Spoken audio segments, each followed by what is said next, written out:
Calgary-Elbow. Well, thank you, Mr. Speaker. This past weekend, I held a town hall in my constituency to allow parents to weigh in on recent changes to student transportation that resulted from Bill 1 and to hear from them on other issues in education. Now, I committed to ask questions on their behalf, so my questions today come from those parents. To the Minister of Education, parents expressed a desire to move French immersion from the definition of alternative programming and make it part of a designated program. Now, given that Canada is a bilingual country, to the Minister, will you make this change, and if not, will you amend Bill 1 to allow parents to pay extra to ensure adequate and timely bus service for students in alternative programs? Honourable Minister of Education. Well, thank you, Mr. Speaker, and I can notice a marked improvement in the quality of questions based on the fact that they came from those fine parents in Calgary, so that's great. Certainly, we're looking at all aspects of transportation. We have a transportation survey that we're working through right now, and we are looking for ways by which to make changes to the walk limit and to other aspects of the busing as well. We know that we need to make an investment to ensure that busing is safe and that is economical as well, and so between the two, working with parents, working with school boards, we'll find a solution that is amicable. First supplemental.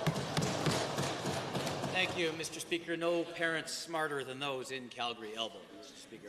Mr. Speaker, given the strong support expressed by parents who attended my education town hall, their support for public education, and given questions from parents of students in the public, charter, and the private education systems, to the Minister of Education, what is your vision on funding for private, charter, and public schools?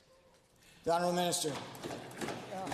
Well, thank you, Mr. Speaker. And as you've heard from the beginning, we have one of the fastest growing populations, youngest population in Canada, and tremendous enrollment growth right across the province in our schools, especially in urban areas. And so we need all the capacity we can get, quite frankly, Mr. Speaker. And so the choice that we do have available to us between each of the forms of education, francophone, public, separate, charter, and private, are all certainly not just required, but I think provide an excellent level of education here in the province of Alberta. We have one of the best education systems, Mr. Speaker, in the country. Second supplemental.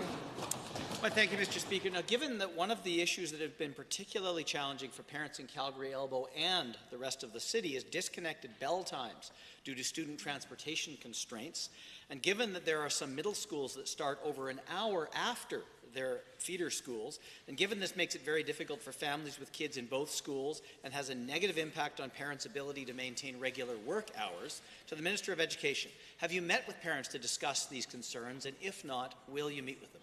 The Honourable Minister.